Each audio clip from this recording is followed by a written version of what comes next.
Way back when I started my career as an engineer, moved through a different career before getting into the wine trade, or coming up to 9 years ago, working for a small merchant in Asia, and then one of the big ones over there. And look, as the saying goes, if you want to do it right, do it yourself. So sat down, plotted out things that were important personally and from a business perspective going forward, because we get into wine because we love it and we see that if you're in it for life, you never work a day, and it's a wonderful place to be. So creating longevity and value was at the fore of what we wanted to do. So the wonderful thing with the wine trade, there's very few barriers to entry. There's very great opportunity to disrupt, and there's a lot of, it's a huge business. What is it? $500 billion US business, and depending on metrics, it's enormous. So the idea, we wanted to create something that used technology to make sense of the wine market, allow our sales guys to focus on relationships with clients, because one of the great things with the industry is, at the end of the day, a lot of the wines are consumed. Unlike many other products or commodities, we get together and we drink wine, which is one of the really unique elements to it. So using technology to make sense of this leviathan of information out there and data, understand the market, give our clients the tools to be able to make sensible buying decisions, and present them with unbiased buying opportunities. And we're not allied to anyone. We look at the market and we bring in opportunities and offers relative to the market that we believe is simply the best out there at the time. Look, of course, it's ever changing. Therefore, we need to evaluate hour by hour, day by day. And that's what we do. So the idea of creating, and it's a phrase coined from the financial world, a high-tech, high-touch model and ultimate brokerage is what we really wanted to achieve.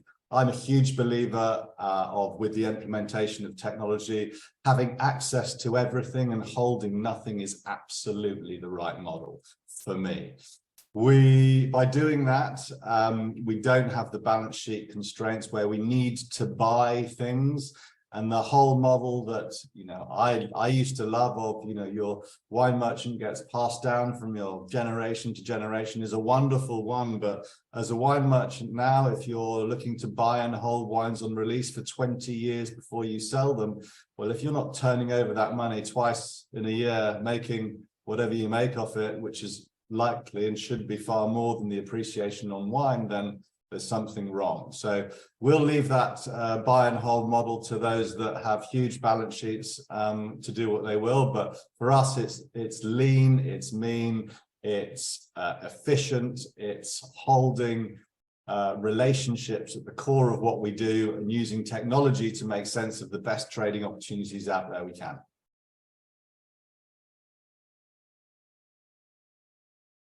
The amount of wine lists we see on a PDF document that someone is expected to go through line by line. I mean, come on, what century are we in? We need to be able to change that. And one of the wonderful elements of the wine world is things are very traditional and they are relationship driven. But, to give you an example, what is the difference if you are a supplier and we see some things we'd like to sell, we would say, could you hold that for a couple of days? If, of course, you're never selling it, well, then the relationship becomes an issue. But if you're selling it, essentially, it's just a question of payment terms and the strength of your relationship with your supply base. So for us, that's what we'd like to do. We of course, only want to buy stuff that we are able to sell. That, I don't know any business where you want to buy things you can't sell. That just, of course, doesn't make sense. So we want to buy things that we know we can sell. So being quick, nimble, and able to action things as fast as we can, put them in front of clients and get our clients managed to make quick decisions, not because of any other reason than things move quickly. So we need to be at the forefront of the market, making sure that that absolutely happens. Now, to do that with the best will in the world, relying on this slow-moving ways of sifting through data, it just simply doesn't work. You're not able to go through the global data pool on that. So yeah, we need to be quick. We need to move fast. Relationships, of course, I touched on it earlier, are right at the core. Not more so with suppliers, but suppliers and clients are equally as important. And product drives client behavior. So if we have access to the good stuff, so to speak, then clients want it. Obviously, everything is underwritten by the sentiment of pricing, which maybe is something I kind of overlooked earlier. One of the look at this, COVID in 2021 kind of played into our hands a little bit. You know, we don't have offices. We are nimble. We work from home. We get together in serviced offices as teams. You know, Microsoft Teams is our boardroom. And now we do that. Why? For a number of reasons. I don't, personally, I don't want to go to the office at 8 till 6 o'clock every day. I have to commute. We want to have geographical flexibility. Of course, it's more efficient. We don't have to spend our money on offices. We're able to spend that money developing relationships with our clients, with our suppliers, and of course being a bit more aggressive on price because we don't have the overheads to support. We are not a business. We want to be the bottom of the market all the time. Of course we don't. But we do want to be aggressively priced. Why? Because we can be. We don't have the big overheads. So that of course works in our favor. Part of the philosophy is to allow our clients to think, they're always going to be well priced. Crop and Vine will always be well priced. They're not always going to be the cheapest in the market, but they'll always be very well priced and fairly priced. So the question of price is kind of taken off the table. So whenever clients see offers from us, we'd like to think that they know that they are getting a good deal, and that is that. Doing something like this and starting any business is never easy. I mean, we started it, the name Crop and Vine, the crop came from the Mandarin symbols of crisis and opportunity. The perception is they can be the same symbols. So kind of the story of 2021 was crisis and opportunity. And that was very much what was going on in Asia.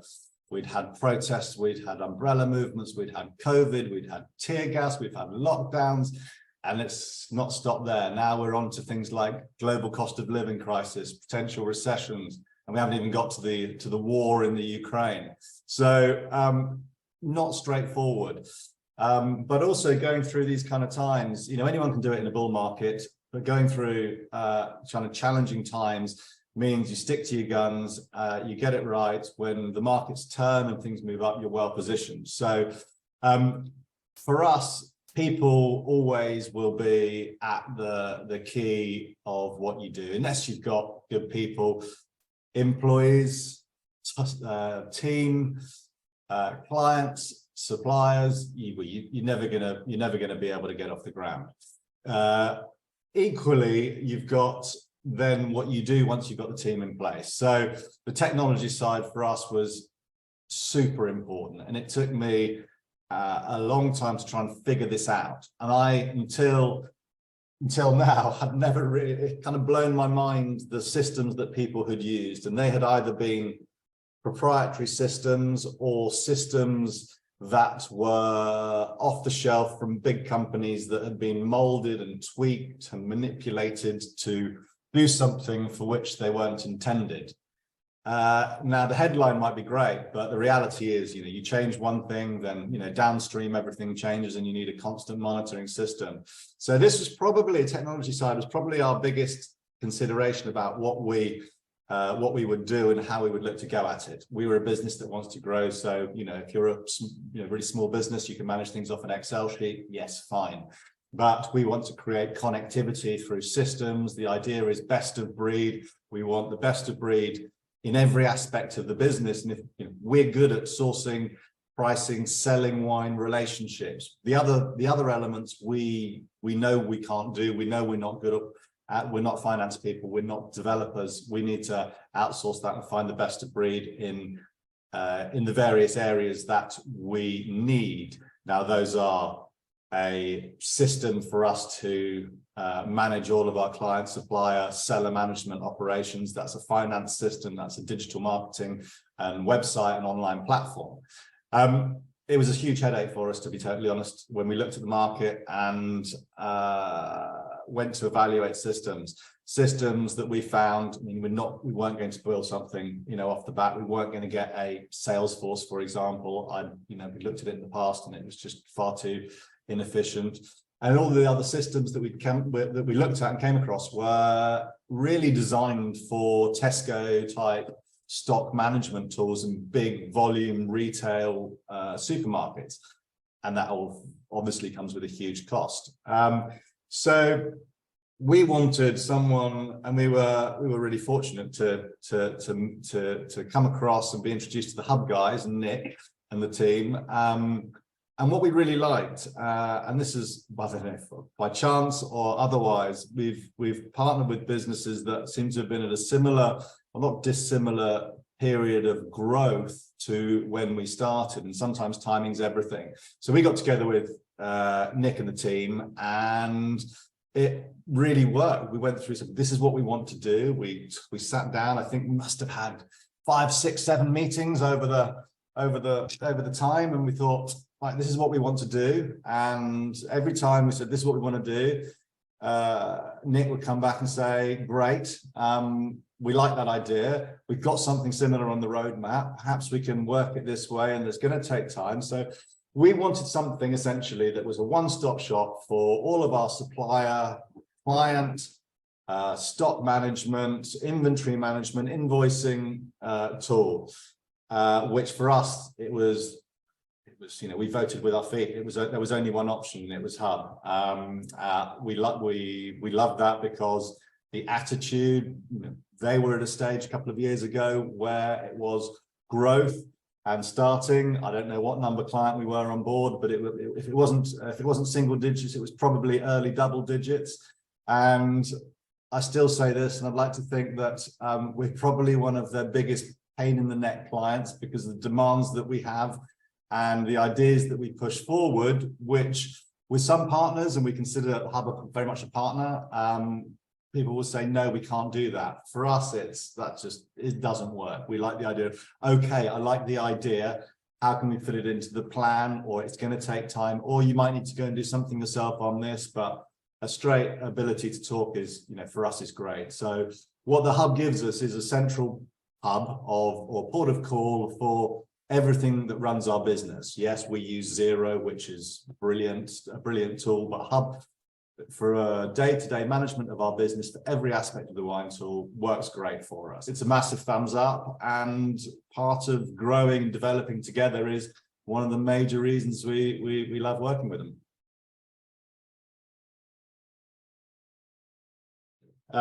We need to be super efficient as much as we can. So our margins, whilst, yes, I think everyone knows, margins in the wine business are generally pretty thin and pretty visible, which is no terrible thing. It is the market. I'm a big advocate of transparency, being, transparent.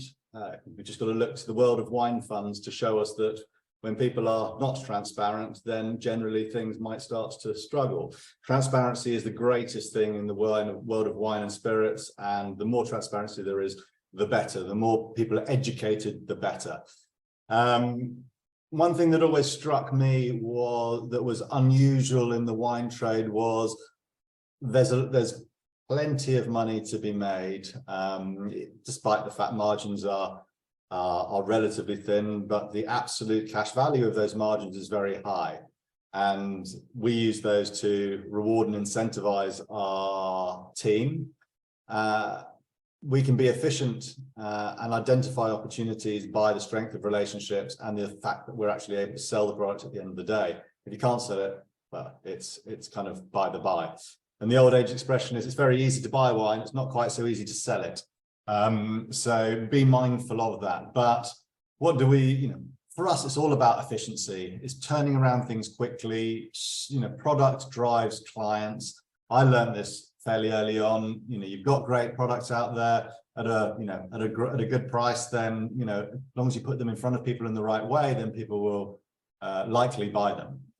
So for us, it's simple efficiencies. We try not to get bogged down in the fat and the grind of it all. We try not to get unfocused and become distracted from what our goals are. We try to maintain that focus. At the same time, we all work efficiently. We're all mature, experienced people in the team. So, people know what they're got to get on with, and people join us and people work with us because they get paid well, they have a great lifestyle, it's flexible, you can do it wherever you want around the world. You get to plug into a platform where you can confidently say to your clients that things are being managed. We were, what was it, a year or so into our journey, and we already had an online platform across multiple geographies where clients could log in, get market-to-market valuations of their portfolio, drinking windows of the wines that they're holding, which feedback, people blew their minds because, some businesses that have been around 10, 15 years can't offer half of that. So for us, it's efficiencies, value add. We use best of breed systems, as I mentioned. We don't want to think about too much of that. We want to focus on the wine side, and we leave the tech, finance, digital to people who are experts in that field. The future, sounds great. Business is going really well. Of course, there are ups and downs along the way. Where do we go from here?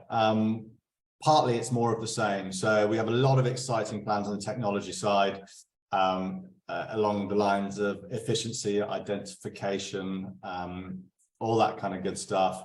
We have more plans to give clients better tools to make good decisions and manage portfolios.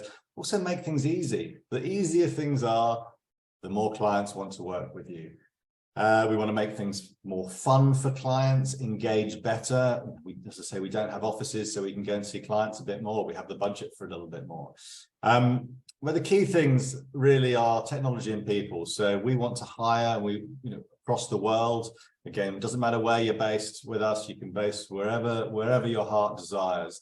Managing clients, plugging into a business and a platform with like-minded people. So we need to hire on the set. We need to hire sales or relationship managers. We need to grow on the digital side and the technology side, and of course on the sourcing side. At the moment we've got people in 3 geographies: London, France, and Hong Kong. That is set to grow. So watch this space, and as we grow, but kind of revenue generation and technology are the 2 key drivers for us.